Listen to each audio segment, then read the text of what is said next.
ምንም ስለማይፈልግ በማንሰጠው ነገር አይታወክም፣ በማንሰጠው ነገር አይበሳጭም። በማንሰጠው ነገር መቀበላችን ይቀራል እንጂ አለመስጠታችን እግዚአብሔርን ሊያበሳጨው አይችልም። እሱ ባህሪው ሰላም ስለሆነ ማለት ነው። ክርስቲያን በትክክል እግዚአብሔር መምሰል ሲጀምር ምን እንደሚሆን ታውቃላችሁ? ከዓለም ላይ ምን ይላል? ቅዱስ አትናቴዎስን ሰዎች ሄደው እንዲህ አሉ፣ ዓለም እኮ ጠላህ አሉት። እኔ ምን ጨነቀኝ ቀድሜ ጠልቼዋለሁ። አይታወክም። እናንተ እንኳን እኔና እናንተ ሁለት ሰዎች ጠልተውናል ቢባል ምን አድርጌ ይሆን? በቀደም ድንገት እንትን ሰርቃይተውኝ በጣም እንታወካለን፣ እረፍት እናጣለን። ለምን?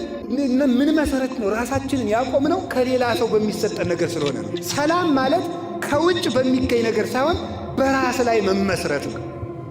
በራስ ላይ መመስረት እኛ ለሌሎች በማድረጋችን እንጂ ሰዎች ለእኛ በሚያደርጉን ነገር ምንም አይነት ትኩረት ከሌለን ሰዎች ምንም እንኳን ቢበድሉን ሳንጣላ መኖር እንችላለን።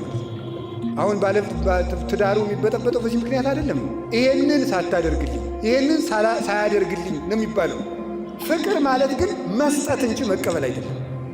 እግዚአብሔር ለዚህ ነው ልዩ ንጹሕ የሚባለው። እስኪ ልዩ ንጹሕ በሉ።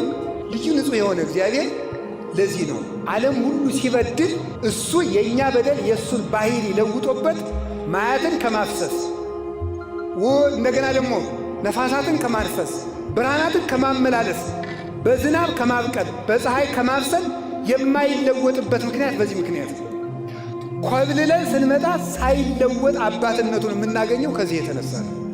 ልዩ ንጹሕ ስለሆነ በእኛ ርኩሰት ስለማይበረዝ ማለት ነው። እኔን በድላችሁ ስትመጡ ተበርዤ ታገኙታላችሁ። እግዚአብሔር ግን በድላችሁ ስትመጡ ሳይበረዝ ታገኙታላችሁ። ልዩ አባት ነው። የእኛ በደል የማያደፈርሰው የንጽህና ባህር ነው እግዚአብሔር። ይህንን ነው ቅድስት ሥላሴ የምንለው። እግዚአብሔር ልዩ ክቡር ነው። እስቲ ልዩ ክቡር በሉ። እኛ የምንከበረው ባገኘነው ነው። እስቲ ባገኘነው በሉ። እግዚአብሔር ግን በባህሪው ከብሮ ይኖራል። በምኑ ከብሮ ይኖራል? ሰው ከሌላ ካልተቀበለ ከብሮ መኖር አይችልም።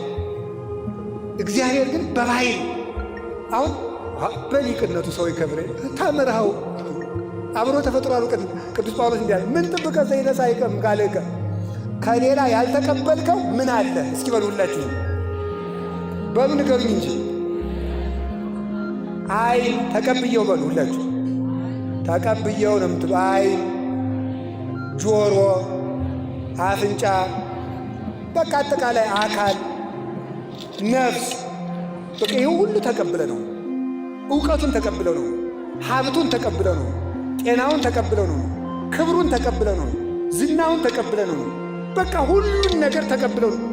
የራስህ ባልሆነ ነገር ይውላችሁ ሰው ልመካ ካላችሁ የራስህ ነገር ካለ ኩራ ብለን መልስለታለን።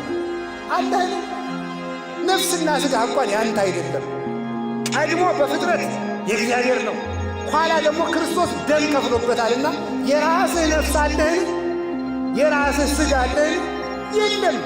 ስለምን እንዲህ አደረግኩ ብለህ ስትመጻደቃለህ? ብትሰግድ እግዚአብሔር በሰጠህ ጉልበት አይደለም? ብትናገር እግዚአብሔር በሰጠህ አንደበት አይደለም?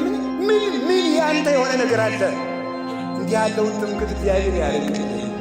የራሳችን ነገር መዘርዘር፣ ስለ ራሳችን በእውነቱ በማሰብ በመጨነቅ ጊዜያችን የምናሳልፈው ሰው ምን ይሆን፣ ሰው ስለ እኔ ምን አስቡ ይሆን፣ ሰው እኔን ይወደኛል ይጠላኛል፣ እንዴት ያለው ሰው ነኝ፣ ሰዎች ስለ እኔ ምንድን ነው የሚያስቡት፣ በሰዎች ዘንድ እኔ ምን ምስል አለኝ ብሎ መጨነቅ አይገባም። ምን ያስጨንቃል? እግዚአብሔር በሰጠህ ነገር ከብረህ ኑር። አሁን ድሪቶ ያመጣው ምንድን ነው? መጨነቅ እኮ ነው። ሴቶቹ አሁን መከራቸውን የምታዩት የጆሮ ጉትቻ አንሶ የአፍንጫ ሁሉ እስከሚመጣ ድረስ የከንፈር እንዲያውን በዚህ ቀይ ቅብት ምንድን ነው? ጅልነት አለ። መጨነቅ እኮ ነው። እንግዲህ ያለ እግዚአብሔር የምትቀቡት አፋችሁ ሰው እንዴት ነው ከንፈሬን የሚያየው ነው? ለእግዚአብሔር ነው አፍንጫችሁ ላይ ጉትቻ የምታደርጉት? ለእግዚአብሔር ነው ወይ ከንፈራችሁ ላይ ቀለበት የምታደርጉት? ለሰው አይደለም። ለእግዚአብሔር ተጨንቆ መኖር ይገባል። በእግዚአብሔር ፊት ስላለን ውበት በሰው ፊት እንዲህ ያለን ደምቀን በእግዚአብሔር ፊት ከቁራ የጠቆርን አይደለምን? ክፋት ያጠቆረን፣ ቂም ያጠቆረን፣ ተንኮለኞች፣ ነገረኞች፣ ምክንያተኞች፣ ሰበበኞች፣ አመካኞች፣ ዳተኞች፣ ከዳተኞች፣ ሸንጋዮች፣ ውሸታሞች፣ ሌቦች፣ ሐሜተኞች ነን።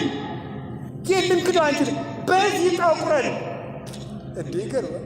የሆነ ሰው አሁን ነጭ ካባ አድርጎ የግራውን ካባ ግጣም አድርጎ ጭቃ ቀብቶ በቀኙ ደግሞ ሽቱ በደንብ አድርጎ ተረጭቶ ጀለል እያለ የሚመጣው ምንድን ነው?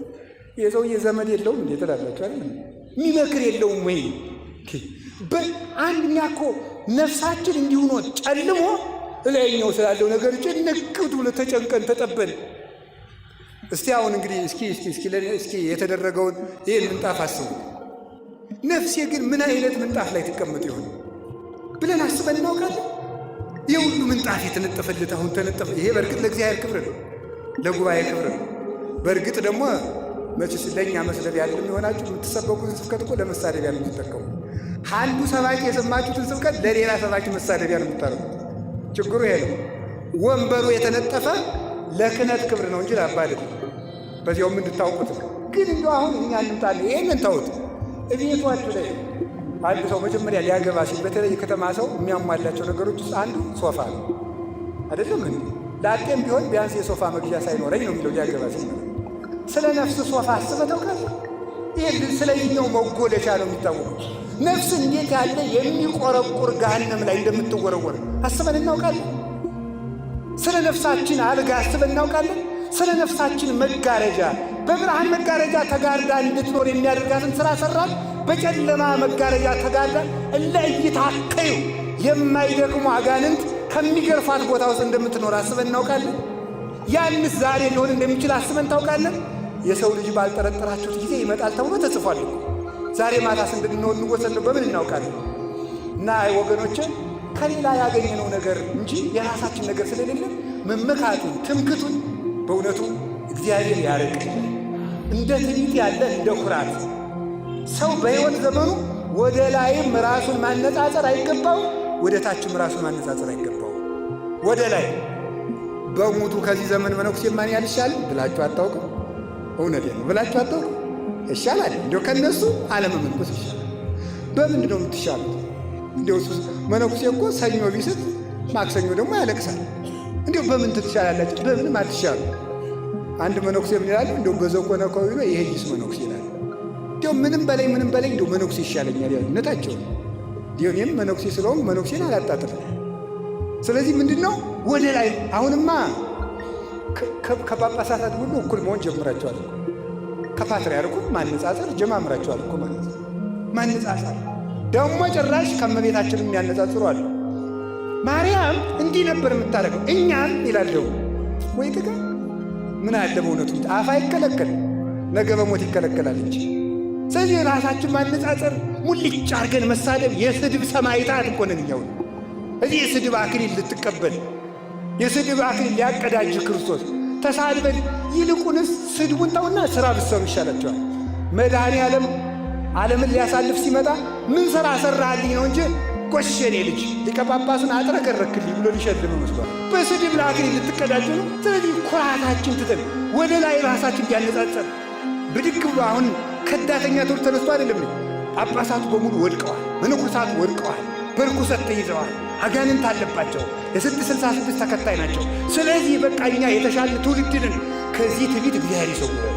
እቴቱን የማምላክ መቁጠሪያ ሲቆጥሩ ሲያለቅሱ ኖረው ከገዳም ስንት ዓመት ተፈትነው የመነኩሴን የወሩን ፈተና እንኳን እንዲሆን ባቀመሰልኝ እግዚአብሔር ለእናንተ የአንድ ወሩን ፈተና ባቀመሳችሁ አብዳችሁ ነበር የምትሄዱት። ልብሱን ካለበሳችሁ ሰይጣን የእኛ ፈተና አይፈትናችሁ? በምን ታውቁታላችሁ? እነዚህ ሊቃነ ጳጳሳት እኮ ስንት ዓመት ተፈትነው ነው። እኔ ጳጳሳት ልካውኝ እንደምናገር እንዳይመስላችሁ፣ እውነት ነገ የሚፈረድብንን ነገር እንነግራችሁ። እንዲሁ ምን አለ እኔ ክፉ ነኝ ማለት እንጀምር እስቲ። ሁላችን እኔ ክፉ ነኝ በሉ። እኔ ክፉ ነኝ ካልን ቅዱስ ጳውሎስ እንዲያል ለመኮነነ ርዕሰንን የሚተኮነን በራሳችን ላይ ብንፈርድ ባልተፈረድብን ነበር ብሎ እንደተናገረ እንግዲህ በመጨረሻ ስናገር ልዩ ንጹሕ እግዚአብሔር ነውና ሰው ሲወድቅ ሲነሳ ነውና ልዩ ንጹሕ ማን ነው በሉ ንገሩኝ። ጳጳሳቱ ወድቀዋል፣ ካህናቱ ረክሰዋል። ስለዚህ ከቤተ ክርስቲያን ውጡ የሚል ቡድን አሁን ተያይዟል።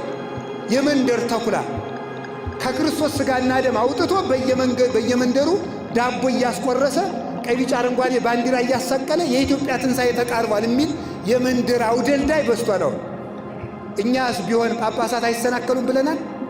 ዲያቆኑ ሲጸልይ ምንድን ነው ያለ? መሐሮሙ ጊዜ ወተሳሎሙ ለሊቃነ ጳጳሳት። ደግነቱ እናንተ እንግሊዘኛ እንጂ ግዕዝ አሰሙ። ቅዳሴው ላይ ምንድን ነው የሚለው? አቤቱ ሊቃነ ጳጳሳቱን ማራቸው። እስኪ በሉ ሊቃነ ጳጳሱ ምን በላቸው ነው ያለ? ማራቸው። ስለሚበድሉ እኮ ነው ማራቸው የተባለ። ድሮ ስላይበድሉ ነው እንዴ? የማይበድልማ እግዚአብሔር ብቻ ነው። ንጹሕማ እሱ ብቻ ነው።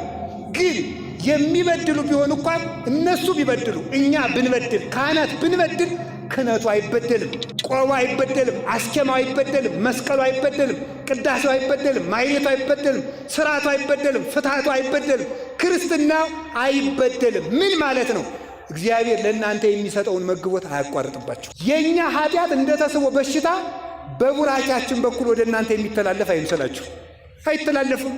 እኔው ተሸክሜው ነው የሚቀረው። ለእናንተ በረከቱ ይመጣል፣ ለእኔ መርገሙ ይቀረኛል። ኋላ የምቀጣበትን እቀበላለሁ።